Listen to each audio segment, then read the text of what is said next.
नमस्कार दोस्तों, जैसा कि आपको पता है कि हमारा चौहान वंश चल रहा था। चौहान वंश में हमने कल विग्रहराज चतुर पढ़ा था। आज विग्रहराज चतुर के बारे में आगे मैं इस चार्ट के माध्यम से बताऊंगा कि फिर बाद में कौन राजा बनता है और कैसे क्या होता है। देखो, सबसे पहले अर्णोराज बनता है जिसका नाम आनाजी, जो 1133 से 1155 के बीच में रहते हैं। उसके बाद में उनके पुत्र बनते हैं जगदेव। इनके 3 पुत्र होते हैं, जगदेव, विग्रहराज चतुर और सोमेश्वर। उसके बाद में जगदेव राजा बनते हैं। अर्णोराज के बाद में जो चौहानों के पितरंता कहलाते हैं। इन्होंने, जगदेव ने अपने पिता जो अर्णोराज आनाजी थे उनकी हत्या कर देते, तो चौहानों के पितरंता कहलाए जगदेव। अब जगदेव को पराजित करके, जब जगदेव को पराजित किया किन्होंने, विग्रहराज चतुर ने जगदेव को पराजित किया और राजा बन जाते हैं विग्रहराज चतुर।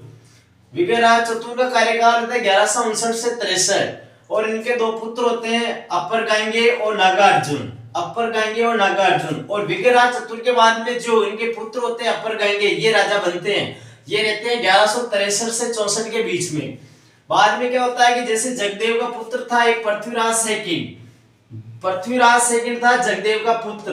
तो ये जब इसकी अपर गांगे की हत्या कर देता है, मतलब अपने को ध्यान में रखना है कि विग्रहराज चतुर के बाद में जो राजा बनेगा वो अपर गांगे बनेगा। और अपर गांगे की हत्या कौन करता है? पृथ्वीराज सेकंड। तो पृथ्वीराज सेकंड किसका पुत्र था? तो जगदेव का पुत्र था। और इसने इसकी अपर गांगे की हत्या करके, अपर गांगे 1 साल तक रहता है 1163 से 64 और इसकी हत्या करके 1164 से 1169 तक ये रहेगा पृथ्वीराज सेकंड, जो किसका पुत्र था? जगदेव का। अब इसके बाद में जब पृथ्वीराज सेकंड की हत्या हो जाती है, बाद में ये मर जाता है, तो उसके बाद में राजा कौन बनता है? तो उसके बाद में राजा बनेगा सोमेश्वर। और सोमेश्वर बनता है 1169 से 77 तक।